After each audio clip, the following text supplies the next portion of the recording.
Allez, Mila, raconte-nous une histoire. Coucou, bonjour, comment tu... Ne t'inquiète pas, ce n'est rien du tout. Il n'y a pas de quoi avoir peur ici. Il n'y a aucun fantôme. Mais oui, bien sûr. C'est un gros, énorme courant d'air. Dis donc, tout ça me fait penser à l'histoire de Takeo et les 3 fantômes. Takeo, c'est un samouraï, un chevalier japonais. Mais il lui manque ça. Non, il lui manque exactement ça de courage pour être un bon samouraï. Ah, toi, je sens que tu as trop envie que je te raconte cette histoire. Installe-toi bien, c'est parti. Takeo et les 3 fantômes. Celui qui parle, c'est le chef des samouraïs. Toga, Sayonji, Takeo. Jusqu'à présent, vous vous êtes très bien débrouillés, mais il vous reste encore une épreuve à accomplir avant de devenir de vrais samouraïs. Et pour cela, vous devez vous rendre au village des pêcheurs. Et voilà nos samouraïs en route. Ce n'est pas très drôle pour Takeo parce que les 2 autres n'arrêtent pas de se moquer de lui. Tout ça parce qu'il est un peu trouillard. T'es même pas capable de venir le chercher et hop. Hop là. ça. Et pourquoi tu ne te défends pas, espèce de trouillard? Ben, parce que pendant ce temps-là, c'est vous qui portez mon baluchon. Heureusement que Takeo est très malin.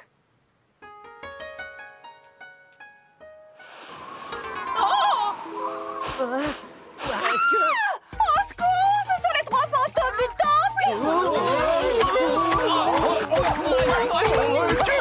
Arrêtez, ce ne sont pas des fantômes. Mais qui êtes-vous? Nous sommes des samouraïs. Des samouraïs? Vous entendez tous? Ils nous ont été envoyés pour nous débarrasser des fantômes. Des fantômes? Oui, notre temple est occupé par 3 fantômes et plus personne n'ose y entrer.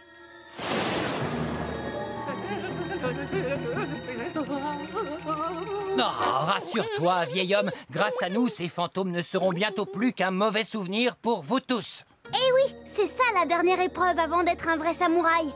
L'épreuve du courage. Il faut affronter les fantômes. Bouh! Je t'ai bien eu, hein? En avant!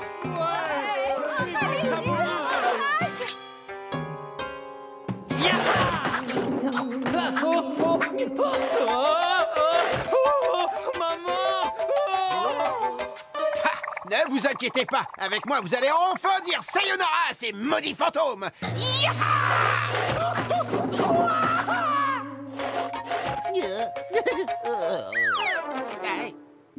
Lui aussi a échoué.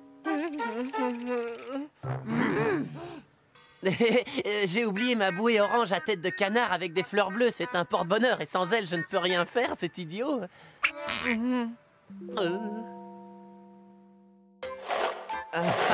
Bonjour, y a quelqu'un?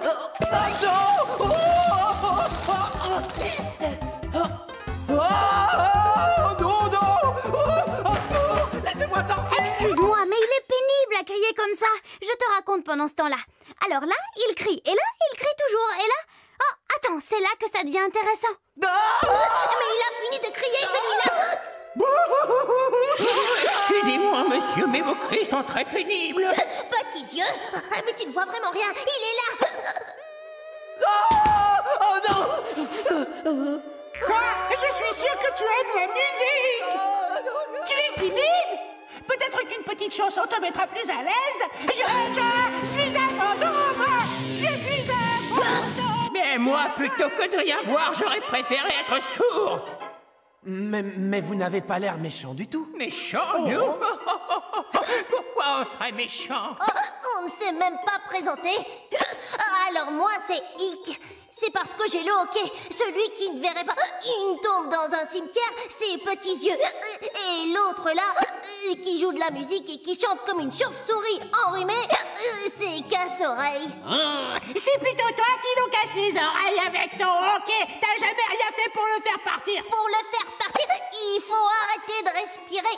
Et aux dernières nouvelles, ça fait des années que je respire plus. Allons, les amis, calmez-vous. Petits yeux, on est là. Arrête ce hockey. Tu nous fatigues avec tes chansons. Tu ne vois pas qu'on discute. Tu m'énerves. Ok, écoutez-moi. Moi, c'est Takeo.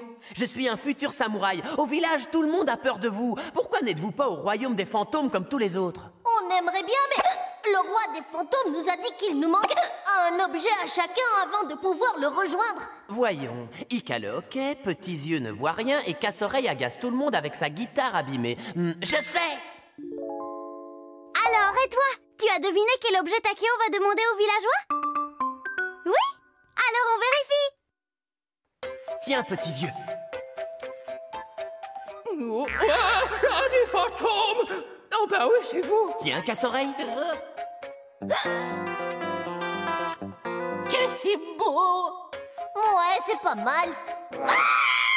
Mais ça va pas la tête de faire peur aux gens! Oui, mais en attendant, grâce à ça, tu n'as plus le hockey? Oh, mais c'est vrai! Merci, merci! Qu'est-ce qu'on peut t'offrir pour te remercier? Oh, mais vous m'avez donné le plus beau des cadeaux pour un samouraï, le courage. Merci! Salut!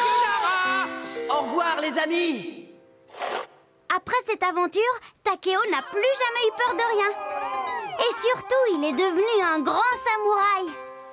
Oh non, c'est pas sûr! Tu as vu ça? Takeo a été super courageux. Mais bon, ils étaient plus rigolos que méchants, ces fantômes. Ah, tchoum!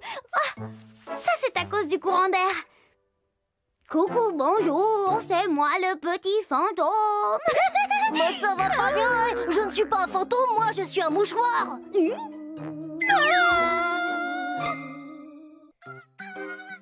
Je vais te dire, tu n'es plus ma copine, voilà, tu n'es qu'une boîte à proutna.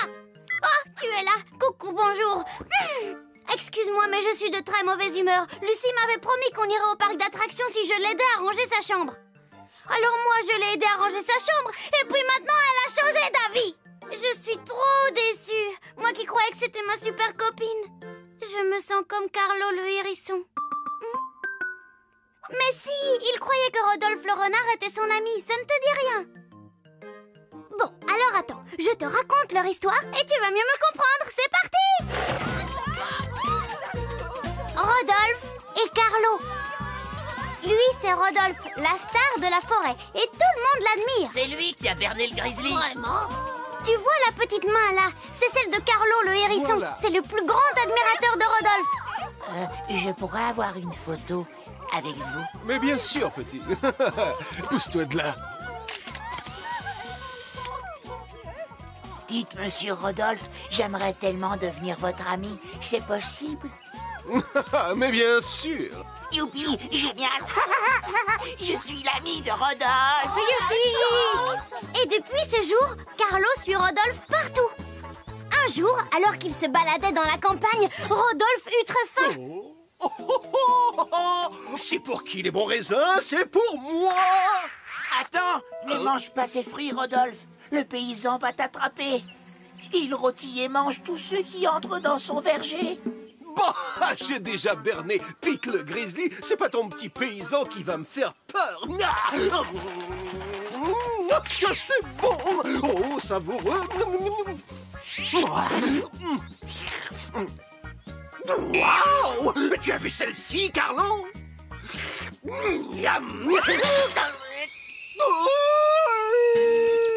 Oh, les petites crapules! Le paysan t'a entendu et il arrive. Ah, Carlo, mon ami, aide-moi à trouver une idée, je t'en supplie.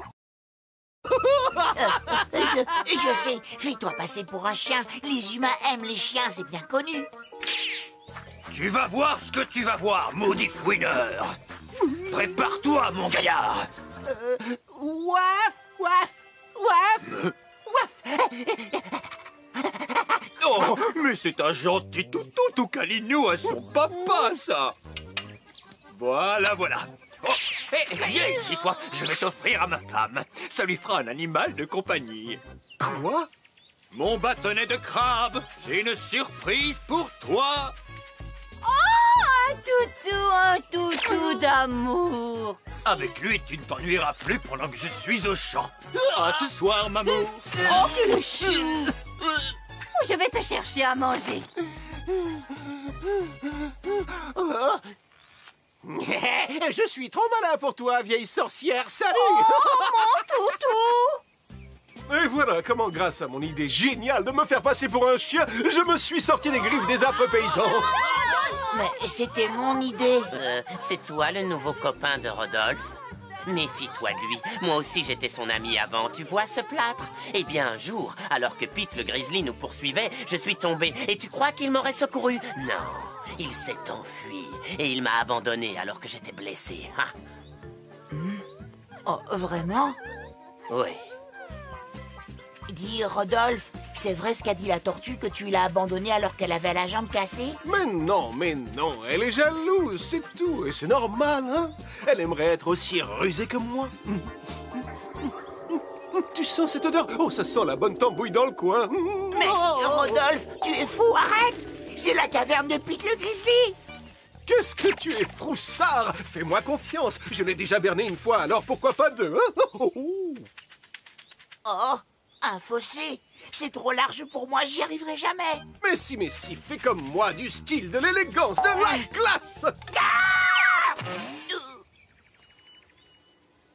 Au secours, Rodolphe, aide-moi à sortir de là! C'est que, non, là, franchement, je ne peux pas. Je suis super pressé. Ah ben bravo! Tu parles d'un copain! Pauvre Carlo, que va-t-il devenir maintenant? Réfléchissons tous à une idée pour sortir Carlo du pétrin. Oh, je sais! Il pourrait se mettre en boule et se faire passer pour un ballon. Oh, un ballon. Maman!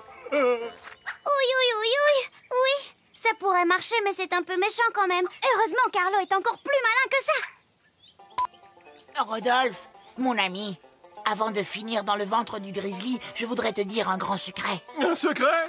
Mais vas-y, oui, je t'écoute. Tiens, voilà! Je me doutais que je ne pouvais pas compter sur toi. À partir de maintenant, tu n'es plus mon ami, là. De toute façon, personne ne veut être copain avec une boule qui pique. Alors moi non plus. Salut. Salut, Pete. Et voilà, bien fait pour lui. Et tu sais quoi? Carlo a tout raconté aux autres animaux. Résultat, il a plein de nouveaux amis. Et Rodolphe n'en a plus du tout. Carlo, t'es le plus beau. Alors, Rodolphe, ce grizzly? Ah, ça va. Et voilà, mon histoire est finie. Tu comprends pourquoi je me sens comme Carlo après ce que Lucie m'a fait? Hein? Allô, Lucie? Oh, c'est vrai, tu es désolée? Mais je te pardonne tout, Lucie, parce que tu es mon amie copine et pas une boîte à prout. C'est aussi ça, les amis, on se chamaille parfois. Quoi? Je peux toujours venir au